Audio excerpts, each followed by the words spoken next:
beberapa konsultan itu sudah mulai ragu ya, apakah dia bisa lanjut bersaing dengan ChatGPT atau enggak. Dari optimasi beberapa kode pemrograman ya, misalkan kita punya suatu aplikasi dan kita punya fungsi-fungsi yang ingin kita optimasi, ya itu semuanya bisa kita lakukan di ChatGPT.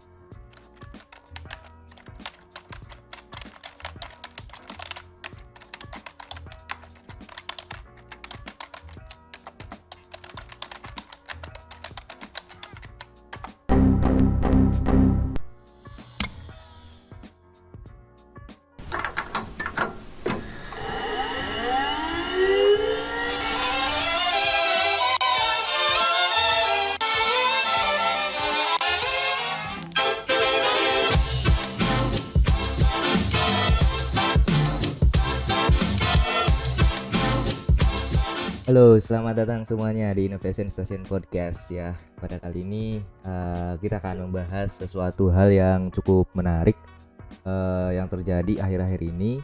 Dan hal ini lagi banyak sekali ya diperbincangkan, gak hanya di Indonesia tapi juga di luar ya, apalagi di kalangan pengembang software ya dan juga teknologi informasi. Mungkin juga ya sama bisnis juga ya, ini juga diperbincangkan terus dan dibicarakan terus. Ya, apa sih yang sekarang sedang ramai diperbincangkan dan sedang banyak dibahas ya dari berbagai kalangan, yakni ChatGPT ya. Jadi buat teman-teman yang belum tahu, ChatGPT ini adalah sebuah chatbot ya, yang mana ya literally kita bisa ngebuat apapun ya, kita bisa meminta apapun dari si ChatGPT. Entah itu misalnya kita mau bikin surat lamaran pekerjaan misalnya, ataupun bisa juga ya kita ingin strategi bisnis seperti apa, atau kita cari ide-ide bisnis, atau kita cari ide-ide membuat aplikasi dan lain-lain, semuanya bisa di ChatGPT. Dan ini menjadi hal yang mungkin ditakutkan oleh beberapa orang ya, karena beberapa pekerjaannya itu diambil. Salah satunya adalah programmer. Jadi apakah nanti ya suatu saat ini programmer itu bisa tergantikan oleh ChatGPT? Karena sebagaimana kita tahu bahwa beberapa hari terakhir ya, sekitar semingguan yang lalu, OpenAI ya, yang selaku pemilik ya dari si ChatGPT ini, baru saja membuat ya atau merilis suatu model baru, yaitu GPT-4, yang mana GPT-4 ini sangat powerful dibandingkan dengan si adeknya, yaitu GPT-3 ya, dan juga GPT-3,5.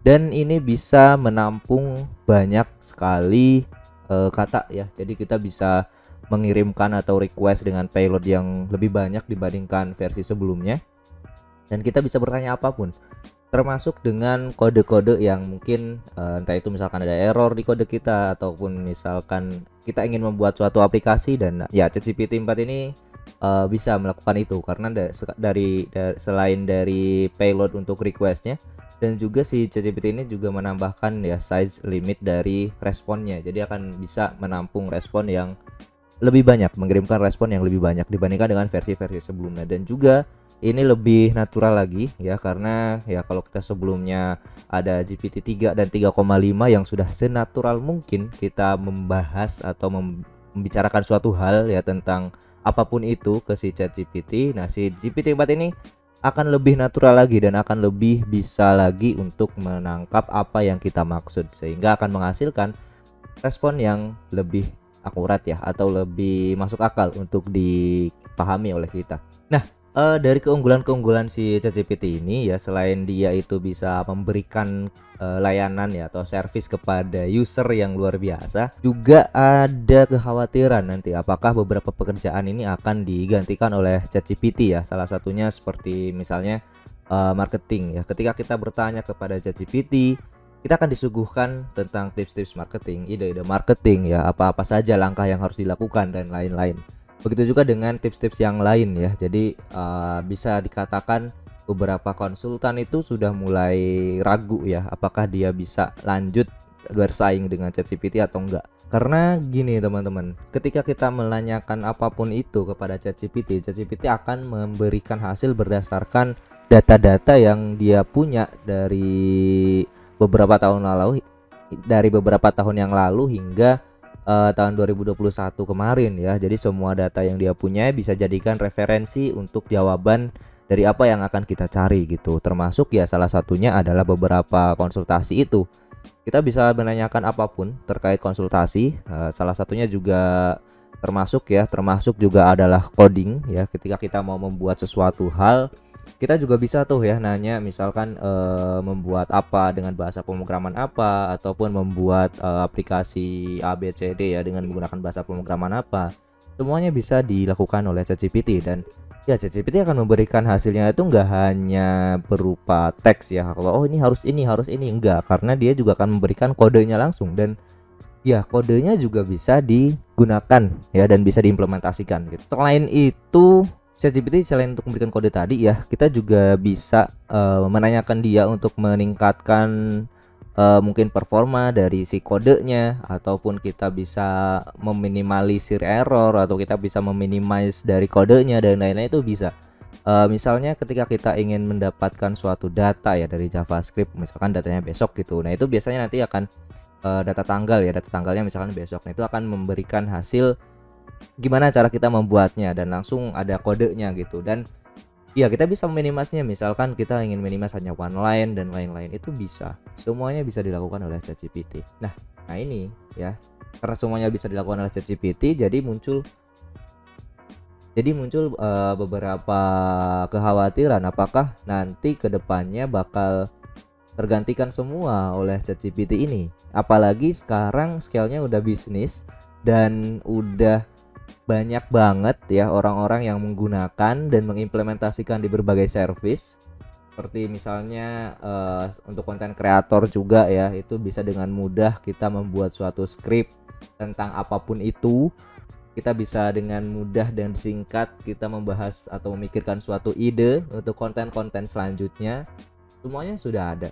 Dan apakah akan tergantikan posisi-posisi yang mungkin bisa dilakukan oleh ChatGPT? Nah, salah satu ancaman ya untuk si ChatGPT ini yaitu bagi programmer, karena programmer yang mungkin kalau untuk beberapa konsultasi itu dan lain-lain ya itu semuanya by text ya, dan ya itu cukup mengkhawatirkan juga gitu. Tapi kalau untuk urusan si programmer ini ya, si ChatGPT sekarang sudah bisa memberikan saran ya atau referensi berupa kode, dan itu bisa jalan gitu. Dan beberapa hal yang mungkin nanti bisa ditakutkan ya akan terjadi, yaitu yang pertama adalah optimasi ya, dari optimasi beberapa kode pemrograman ya. Misalkan kita punya suatu aplikasi dan kita punya fungsi-fungsi yang ingin kita optimasi, ya itu semuanya bisa kita lakukan di ChatGPT. Mungkin dari beberapa perusahaan yang mempunyai kode-kode tersebut ya bisa juga ya melakukan hal serupa. Jadi ya apa gunanya kita membutuhkan programmer lagi untuk mengoptimasi kalau ada ChatGPT gitu. Misalnya ada satu fungsi block of code gitu, terus di situ banyak sekali ada hal-hal yang mungkin kurang optimize ya dan lain-lain. Kita tinggal kirim ke ChatGPT suruh men-summarize dan kemudian optimasi, hasilnya bisa langsung diterapkan, dan ya bisa seperti itu gitu. Itu untuk optimasi ya. Dan ya kalau misalkan beberapa perusahaan tahu hal ini, yang ya bisa mengurangi biaya untuk membayar programmer untuk melakukan optimasi di kode bahasanya itu sendiri ya, atau di aplikasi yang dia punya gitu. Dan dari pemangkasan biaya ini ya tentu akan lebih menarik ya bagi si perusahaan atau si yang punya bisnis, karena dia tidak perlu mengeluarkan budget untuk si programmer, dan sangat-sangat mudah untuk digunakan karena memiliki tampilan yang sangat sederhana ya. Kita sudah jelas gitu, kita tinggal masukkan apa yang kita inginkan, terus nanti ChatGPT akan memberikan hasilnya. Dan buat orang awam yang tidak terlalu mengerti tentang teknologi pun ya, itu bisa menggunakannya dengan mudah. Apalagi si ChatGPT ini ya, yang GPT-4 itu sudah memiliki beberapa hal yang luar biasa. Salah satunya adalah multibahasa. Jadi kita bisa bertanya apapun itu dalam bahasa Indonesia, kita bisa menerjemahkan apapun itu ke dalam bahasa lain ya, dan ya sebagainya, dan itu dengan mudah gitu, tanpa harus banyak klik ya. Kita tinggal menuliskan apa yang kita inginkan, semuanya muncul. Dan ya bagi mungkin dari beberapa perusahaan atau beberapa pemilik bisnis ya tidak perlu lagi dong kita mencari programmer gitu, terus dengan susah payah kita mencari hanya untuk optimasi misalnya. Tidak perlu lagi kan. Ya salah satu hal yang sangat berpengaruh itu bagi programmer adalah kecepatan ya. Karena bagi programmer itu ketika kita ingin menuntaskan suatu kode ya, atau suatu masalah atau menyelesaikan suatu masalah, katakanlah optimasi tadi, kita harus berpikir kira-kira apa saja hal-hal yang perlu kita kurangi, atau hal-hal apa saja yang perlu kita bahas, atau hal-hal apa saja yang perlu kita optimize gitu, dan mana yang bisa, mana yang tidak bisa dioptimize. Mesti seperti itu. Dan ya ChatGPT sekali kita kirim, kita mungkin menunggu beberapa, gak sampai 1 menit ya, itu sudah muncul hasilnya, dan itu sangat luar biasa cepat. Dan ya mesti kita harus berusaha ya, sebagai programmer kita harus berusaha gimana caranya kita memilih, atau nah, sebagai programmer ya kita harus berusaha gimana caranya kita harus bersaing dengan ChatGPT dan masalah kecepatan itu tadi. Dan dari beberapa hal tadi ya, dari 4 hal tadi, yang pertama ya si ChatGPT ini udah bisa mengoptimize kode, udah bisa membuat kode, kemudian biayanya yang lebih murah ya dibandingkan dengan kita harus menyewa programmer. Kemudian penggunaannya juga mudah, bahkan orang yang tidak terlalu paham dengan AI dan teknologi pun dia akan bisa mudah dengan menggunakan ChatGPT, serta pemangkasan waktu yang sangat luar biasa. Nah, balik lagi nih ya, kira-kira apakah programmer bakal tergantikan nih oleh si ChatGPT? Ya, jawabannya adalah mungkin ya, tapi tidak selamanya. Karena kita tahu bahwa pengembangan dari ChatGPT juga membutuhkan programmer dan engineer juga ya, yang mungkin ahli di bidangnya, mungkin ya dari AI programmer dan lain-lain itu, AI engineer juga. Jadi ya tidak semuanya itu bakal digantikan oleh ChatGPT. Akan tetapi yang perlu kita pelajari di sini, ada satu poin ya yang perlu kita pelajari, adalah ChatGPT ini bisa menjadikan tools sebagai ya, untuk programmer ini sebagai alat dia dalam membantu menyelesaikan beberapa task ya. Salah satunya tadi misalkan untuk optimasi ataupun untuk beberapa hal lain. Akan tetapi yang perlu diingat buat teman-teman nih dan buat kita semua, jangan sampai ketergantungan dalam menggunakan ChatGPT. Oke lah, kita misalkan menggunakan ChatGPT untuk mengoptimasi kode ya, atau membuat suatu referensi kode, atau kita mencari suatu ide dan lain-lain, tapi jangan sampai tergantung ke situ. Karena di programmer ini ya, programmer atau engineer itu dituntut untuk kreatif juga teman-teman, kreatif dan bisa menyelesaikan masalah. Misalnya ada bug gitu, nah terus kita langsung ke ChatGPT, mungkin ada hasilnya, mungkin ada langsung hasilnya, oh ini errornya seperti ini, harus seperti ini gitu. Akan tetapi kalau kita ketergantungan terus sama itu, ya itu yang akan nanti kita akan tergantikan. Bukan tergantikan oleh ChatGPT, tapi akan tergantikan oleh orang lain yang benar-benar dan bersungguh-sungguh dalam mempelajari programming ya. Misalnya ya tadi, ketika kita ada error, kita masukin ke ChatGPT, semuanya muncul nih, ada banyak hal di situ, semuanya muncul. Ada permasalahannya kayak gimana, cara solve-nya gimana dan lain-lain. Nah, ketika itu kita implementasikan mungkin jalan, tapi di sisi lain ada orang yang dia benar-benar mencari bugnya itu di mana gitu, bugnya cari di mana, kemudian dia menyelesaikan sendiri, dia cari info sendiri di Google ya, di Stack Overflow dan lain-lain, sama-sama menyelesaikan masalah. Mungkin waktunya beda, kita lebih cepat, dia lebih lambat, akan tetapi pemahamannya dia akan lebih paham daripada kita. Nah, oleh karena itu itulah mungkin ya nanti kedepannya programmer yang akan tergantikan adalah programmer yang semuanya bergantung pada ChatGPT. Bukan digantikan oleh ChatGPT itu, tapi akan digantikan oleh programmer lain yang benar-benar dia bersungguh-sungguh. Katakanlah teman-teman sekarang lagi belajar, mulai masuk ke programmer ya, belajar JavaScript misalnya, atau React misalnya, semuanya teman-teman bertanya sama ChatGPT, itu akan dijawab dan teman-teman akan dengan cepat mendapatkan jawaban ya. Tapi pemahaman teman-teman itu akan berbeda dengan orang-orang yang mencari jawaban sendiri dan mencari problem sendiri. Ya, ketika dia ada problem, dia cari problemnya, kemudian dia solve sendiri dengan caranya sendiri, itu akan lebih mendapatkan ilmu dibandingkan dengan kita hanya membuat mencari jawaban di ChatGPT. Dan ya, sekali lagi, apakah ChatGPT ini akan menggantikan programmer?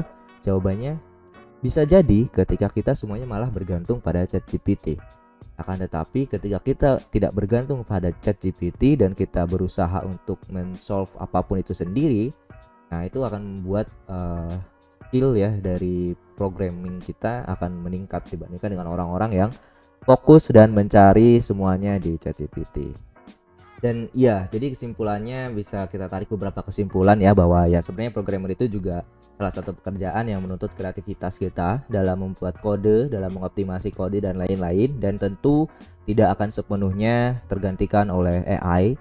Dan ya AI sendiri juga butuh programmer ya dan engineer untuk membangunnya. Dan ya kita mungkin bisa mempelajari AI dan juga machine learning ya untuk bisa survive ya, untuk bersaing juga dengan itu. Tapi ChatGPT ini bisa dijadikan sebuah tools untuk membantu kita sebagai programmer ya dalam menyelesaikan beberapa kode ya, dalam menyelesaikan beberapa hal dan masalah yang kita hadapi ketika kita mengalami suatu kesulitan, khususnya mungkin dalam debugging ya, dalam optimizing dan lain-lain gitu ya. Tapi ingat lagi tadi bahwa kita ketika semuanya bergantung pada ChatGPT, nah itu yang akan nanti mungkin kita akan tergantikan di situ karena kita tidak punya lagi skill untuk mencari masalah ya, problem solving skillnya kita akan kurang dibandingkan dengan orang-orang yang benar-benar mencari problemnya di mana dan dia mencari solusinya seperti apa. Dan ya itu akan sangat jauh perbedaannya. Dan ya kalau kita bergantung sama ChatGPT, mungkin saja kita nanti akan tergantikan. Dan ya sekali lagi ya, bahwa nanti ChatGPT itu hanya tools untuk membantu kita, bukan menjadi ancaman buat seorang programmer. Ya jadi jangan takut ya nanti ketika semua orang dan ChatGPT ini lebih bagus lagi, jangan takut bahwa pekerjaan programmer ini akan tergantikan dan terancam oleh ChatGPT atau AI ya. Semuanya pasti butuh skill kreatif dan butuh skill problem solving yang lebih baik, dan itu bisa kita lakukan dan bisa kita dapatkan hanya dengan belajar secara mandiri ya, bukan tergantung dengan AI. Jadi ya itu saja untuk video kali ini ya. Kita berbicara singkat tadi tentang ChatGPT. Buat teman-teman yang sedang belajar ya, tetap belajar, terus belajar ya, jangan lupa meningkatkan skill kalian untuk terus memperdalam ilmu, khususnya tuh di berbagai skill ya, jangan hanya skill programmingnya saja tapi debuggingnya juga, kemudian skill problem solvingnya juga, komunikasinya juga, bagaimana sudah kita bahas-bahas di podcast sebelumnya ya. Buat teman-teman yang belum nonton podcast kita, bisa tonton di video-video sebelumnya ya.